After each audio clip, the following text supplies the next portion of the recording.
안녕하세요 여러분, 노비누시입니다. 오늘은 입사할 때 작성하는 근로계약서 관련해서 한 가지 정보를 간단히 드리고자 합니다. 요즘 코로나 때문에 기업들이 채용 규모를 줄이고 취업이 더욱 어려워진 것 같습니다. 아마도 상당 기간 지속될 것 같고요. 그래서 사실 입사하는 것도 힘든데 근로계약서 가지고 일일이 따지기가 쉽지는 않을 것 같습니다. 법적으로 근로계약서를 작성할 때 잘못된 것이 있으면 당연히 바로잡고, 또 더 요구할 것이 있으면 협의를 통해 정할 수 있는 것인데 현실은 쉽지가 않네요. 사실 대졸공채로 입사하시는 분들 중 근로계약서를 꼼꼼하게 읽는 분이 얼마나 될까요?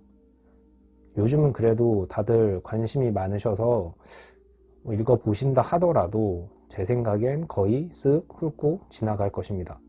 그리고 그 중에서도 문제 제기를 할 직원은 아마 매우 적겠죠. 그럼에도 불구하고 최근에 의미 있는 판례가 나와서 이 부분을 좀 알고 계시면 좋을 것 같아요. 특히 본인이 능력이나 자격이 매우 뛰어나서 어떤 다른 회사에서 모시고 가는 그런 경력직이라면 더더욱 본인의 근로조건, 계약 조건을 꼼꼼히 확인하셔야 되니까요. 자, 오늘의 결론부터 말씀드리면 근로계약서는 최대한 자세히 작성을 하는 것입니다. 당연한 소리지 않냐고요? 그렇지도 않은 게 대부분 회사는 근로계약서는 근로기준법이 요구하는 임금, 소정근로시간, 휴일, 휴게, 연차 유급 휴가와 같이 필수적인 사항을 명시하고 나머지는 우리 회사 내규에 따른다 라고 해서 간결하게 작성하는 경우가 굉장히 많아요. 일일이 모든 근로자의 근로조건들을 규율할 수가 없으니 전체 직원들에게 적용되는 내규에 따르게 하면 획일적으로 근로조건을 설정할 수 있기 때문입니다. 근데 문제는 뭐였냐 하면 제가 예를 한번 들어볼게요. 자, 제가 글로벌 대기업에 입사를 하게 됐어요. 그래서 근로계약서를 쓰려고 딱 보니까 매년 연봉의 50% 특수인재수당을 추가로 지급한다 이렇게 적혀 있단 말이에요. 이 수당은 당연히 회사 내규에도 있습니다. 하지만 어떤 이유에서인지 아마도 제가 뛰어나서요, 아니면 혹은 제가 요구를 해서였겠죠. 제 근로계약서에도 별도로 명시가 되어 있단 말이에요.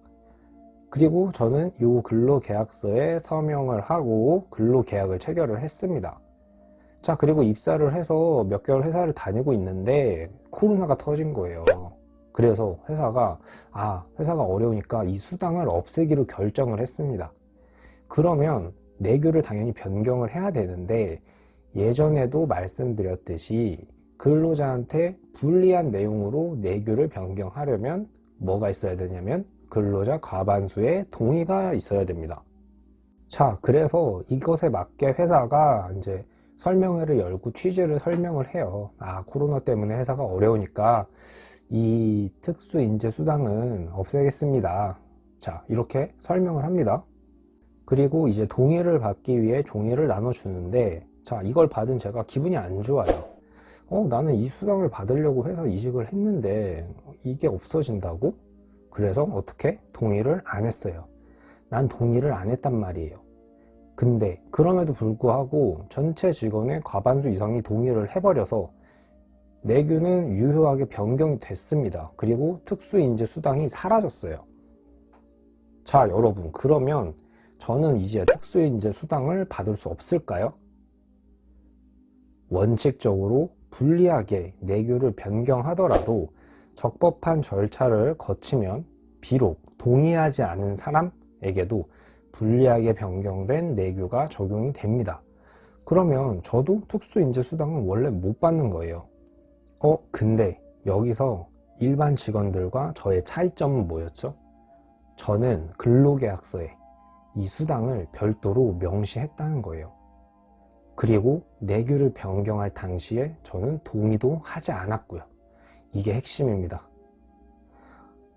그러면 결국 근로계약과 내규가 상충할 때 원칙적으로는 보다 상위 기준, 보다 많은 사람한테 획일적으로 적용되는 기준인 내규가 적용이 되지만 예외적으로 근로계약이 근로자한테 더 유리한 경우, 그럴 경우에는 그 유리한 내용이 적용이 되는 것이고, 이것은 내규가 적법한 절차를 거쳐서 변경된 경우라 하더라도 해당 근로자의 직접적인 동의가 있지 않는 이상 마찬가지다라고 보는 것이 최근 판례의 입장입니다. 여러분, 그러면 우리는 어떻게 해야 할까요? 간단해요. 첫째, 근로계약서를 최대한 자세하게 작성한다. 즉, 내규에 있는 내용이라 하더라도 최대한 자세히 명시할수록 근로자한테 더 유리하게 되는 것입니다. 다만 이 부분은 신입사원분들에게는 현실적으로 어려울 것 같아요. 법이 이러이러하니 신입사원 여러분 모두 당당하게 요구하세요, 이런 조언은 차마 드릴 수가 없습니다. 하지만 본인의 연봉을 막 뻥튀기 해서 좋은 조건으로 이직을 하신 분들은 협상이 가능하다면 반드시 내규에 있는 내용이라 하더라도 여러분이 놓쳐서는 안 되는 조건, 그러한 조건들은 근로계약서에 명시해 줄 것을 반드시 요청을 하셔야 합니다.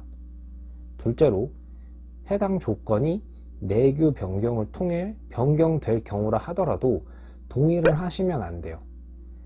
여기서 동의를 해버리면 근로계약서 작성을 했음에도 불구하고 본인이 변경된 내용에 대해 동의를 했다고 볼 여지가 생기기 때문입니다.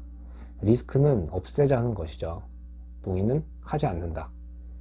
본인의 권리를 요구하기 위해 위 두 가지를 명심하시면 좋겠습니다. 근로계약서는 자세하게, 내규 변경 시 섣부른 동의는 금물. 어렵지 않습니다. 그러면 오늘 영상은 여기서 마무리하도록 하겠습니다. 감사합니다.